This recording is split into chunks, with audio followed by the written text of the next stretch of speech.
Michael Wincott foi, durante os anos 90, um dos atores coadjuvantes mais marcantes e reconhecíveis de Hollywood.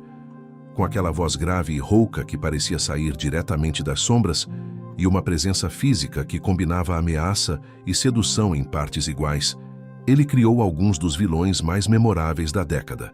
Guy de Gisborne, em Robin Hood, o Príncipe dos Ladrões; Top Dollar, em O Corvo; Rochefort, em Os Três Mosqueteiros. Era o tipo de ator que roubava cada cena em que aparecia, mesmo dividindo a tela com estrelas como Kevin Costner, Brandon Lee ou Kiefer Sutherland. Mas de repente, depois de dominar o nicho dos antagonistas cinematográficos por quase uma década, Michael Wincott praticamente sumiu das grandes produções. O que aconteceu de verdade com Michael Wincott? Por que um ator tão talentoso e marcante nunca deu o salto para o estrelato? E como ele conseguiu se reinventar décadas depois com diretores como Jordan Peele? É isso que vamos descobrir agora. Michael Anthony Claudio Wincott nasceu em 21 de janeiro de 1958, em Scarborough, um subúrbio de classe trabalhadora de Toronto, no Canadá. Seu pai, William, era inglês e trabalhou em vários ofícios para sustentar a família, incluindo vendedor de enciclopédias e instalador de tubulações. Sua mãe, Lucia, era uma imigrante italiana da cidade de Piacenza. Crescer nesse ambiente de esforço e dedicação forjou nele uma ética de trabalho inabalável. Desde muito jovem, Michael se apaixonou pelo cinema e fez aulas de teatro no ensino médio. Também tocou bateria em bandas de jazz locais durante a adolescência. Ele estudou na Universidade de Victoria, em Toronto, antes de dar o passo que mudaria sua vida. Em 1982, se matriculou na prestigiada Juilliard School em Nova York, se formando em 1986. A formação em Juilliard lhe deu uma base técnica extraordinária que o diferenciava de muitos atores de Hollywood. Enquanto outros dependiam do carisma natural, Wincott tinha o treinamento clássico para construir personagens do zero, com camadas de complexidade que iam além do roteiro. Depois de se formar em Juilliard, Wincott se estabeleceu rapidamente na cena teatral de Nova York. Em 1987, foi escolhido para a produção original de Talk Radio, de Eric Bogosian, no Public Theatre, de Joseph Papp, interpretando Kent, um fanático por heavy metal. No ano seguinte, Oliver Stone adaptou a peça para o cinema e manteve Wincott no elenco, marcando o início de uma parceria frutífera. Stone ficou tão impressionado com Wincott que o incluiu em Nascido em 4 de Julho, em 1989, onde ele interpretou um veterano do Vietnã ferido, e depois em The Doors, em 1991, onde encarnou Paul Rothchild, o lendário produtor dos primeiros 5 álbuns da banda. Trabalhar 3 vezes com um dos diretores mais importantes da época provou que Wincott era um ator sério, não apenas um rosto interessante.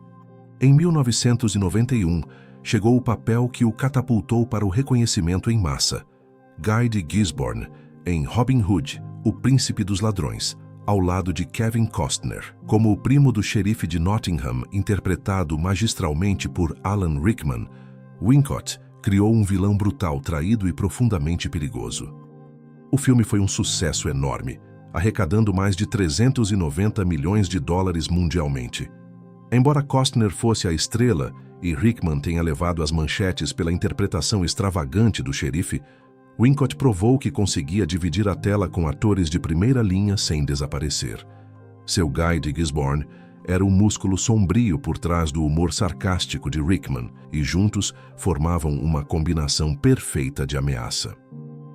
Hollywood percebeu imediatamente. A capacidade de Wincott de ser simultaneamente ameaçador e sedutor o tornou o vilão perfeito para os blockbusters dos anos 90. Em 1992, ele trabalhou com Ridley Scott em 1492, A Conquista do Paraíso, como o impiedoso Mochica. Em 1993, interpretou Rochefort em Os Três Mosqueteiros da Disney, adicionando outra interpretação icônica à sua galeria de antagonistas. Mas o verdadeiro ponto alto da sua carreira como vilão chegou em 1994 com O Corvo. Como Top Dollar, o chefão do crime que orquestra o assassinato do protagonista Eric Draven, Wincott criou um dos vilões mais memoráveis do cinema dos anos 90. Top Dollar era filosófico, cruel e incestuoso com sua meia-irmã Micah e completamente hipnótico em cada cena. Sua atuação foi descrita pelos críticos como o papel da sua vida. Top Dollar não era simplesmente malvado, era um psicopata com classe que via o caos como arte.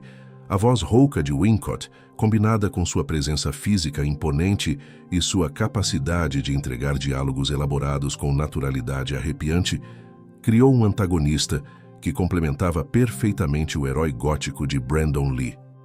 A tragédia que cercou O Corvo, com a morte acidental de Brandon Lee durante as filmagens, acrescentou uma camada de melancolia ao filme que o transformou num fenômeno cult.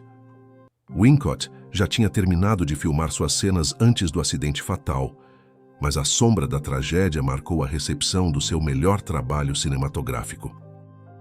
É aqui que a história de Michael Wincott toma um rumo paradoxal. Depois de O Corvo, Hollywood sabia exatamente o que fazer com ele. Mais vilões. E Wincott era extraordinariamente bom nesse papel. Em 1995, ele interpretou o magnata da música Philo Gant em Estranhos Prazeres de Catherine Bigelow. Em 1997, enfrentou Eddie Murphy como o impiedoso ladrão de joias em O Negociador. E no mesmo ano, foi o mercenário capitão Frank Elgin em Alien: A Ressurreição, ao lado de Sigourney Weaver. Mas ser bom demais num tipo específico de papel tem suas consequências. Os estúdios não conseguiam imaginá-lo como protagonista romântico, herói de ação, ou qualquer outra coisa que não fosse o cara perigoso e carismático. Wincott se viu preso num nicho dourado, mais limitante. Diferente de outros atores que lutaram contra a limitação de papéis, Wincott tomou um caminho diferente. Começou a buscar projetos mais experimentais e artisticamente desafiadores entre suas aparições em blockbusters. Em 1995, trabalhou com Jim Jarmusch em Homem Morto, ao lado de Johnny Depp. Em 1996, interpretou o poeta René Ricard em Basquiat, de Julian Schnabel, mostrando uma gama dramática que poucos sabiam que ele tinha. Entrando no novo milênio, as ofertas de vilões de alto perfil continuaram chegando, mas com retornos decrescentes. Em 2001, ele interpretou o sequestrador psicopata Gary Soneggi no suspense Na Teia da Aranha, ao lado de Morgan Freeman. Em 2002, foi o sádico carcereiro Armand d'Orléac em O Conde de Monte Cristo. Eram papéis sólidos, mas nenhum alcançou o impacto cultural de Top Dollar ou Guy de Gisborne. Wincott, com a sabedoria de um ator formado no teatro clássico, entendeu que a fama mainstream não era seu destino. Em vez de se agarrar desesperadamente a papéis que pareciam cada vez mais repetitivos, começou a se diversificar estrategicamente. Ele descobriu uma segunda carreira de sucesso como dublador. Em 2002, emprestou sua voz marcante para Scroop, a criatura aranha caranguejo malévola no filme animado da Disney, Planeta do Tesouro. Em 2004, dublou o Profeta da Verdade no videogame Halo 2, um papel que o apresentou a uma nova geração de fãs. Em 2012, voltou aos videogames como a voz da morte em Darksiders 2. Seu trabalho de dublagem permitiu que ele mantivesse uma carreira ativa e financeiramente estável, enquanto perseguia projetos cinematográficos mais pessoais. Ele continuou colaborando com diretores autorais como Julian Schnabel em Antes do Anoitecer e O Escafandro e a Borboleta, provando que seu talento transcendia os gêneros comerciais. Em 2014, Wincott voltou ao radar mainstream com um papel marcante na minissérie 24 Horas Viva um Novo Dia, como o hacker Adrian Cross. Era um tipo de vilão diferente para ele, tecnológico, contemporâneo, menos fisicamente ameaçador, mas igualmente intrigante. 2 anos depois chegou um papel que mostrou sua capacidade de surpreender, Old Bill em Westworld da HBO. Embora fosse um papel pequeno em apenas 2 episódios da primeira temporada, lembrou a indústria de que Wincott continuava sendo uma presença magnética. capaz de deixar sua marca mesmo com tempo limitado em tela. Em 2017, ele assumiu um dos riscos mais ousados da carreira: interpretar Georgina, uma diretora de pornografia transgênero, na série sueca Veni Vidi Vici. A série foi selecionada como uma das melhores novas séries europeias no MIP Drama de Cannes. Era exatamente o tipo de papel que desafiava todas as expectativas sobre quem era Michael Wincott como ator. Em 2022, Jordan Peele ofereceu a ele o papel de Antlers Host em Não, Não Olhe, e Wincott entregou uma das atuações mais fascinantes do filme. Antlers não era um vilão no sentido tradicional. Era um diretor de fotografia lendário, obcecado em capturar a imagem impossível, um artista disposto a morrer pela sua visão. Para se preparar para o papel, Wincott acompanhou o diretor de fotografia real do filme, Hoyt van Hoytema, aprendendo as nuances técnicas e filosóficas do ofício cinematográfico. O resultado foi um personagem que funcionava como o coração temático do filme de Peele, uma reflexão sobre a obsessão humana com o espetáculo e o preço que estamos dispostos a pagar para capturá-lo. Os críticos elogiaram sua interpretação pela intensidade sutil e pela qualidade de roubar cenas. Era Wincott no seu melhor, misterioso, marcante, impossível de ignorar, mas servindo à história em vez de dominá-la. Aos 67 anos, Michael Wincott representa um tipo de carreira que raramente é celebrada, mas que merece profundo respeito. Ele nunca foi uma estrela de primeira linha, mas construiu uma filmografia de mais de 40 anos trabalhando com alguns dos diretores mais importantes da sua era: Oliver Stone, Ridley Scott, Jim Jarmusch, Catherine Bigelow, Julian Schnabel, Terrence Malick e Jordan Peele.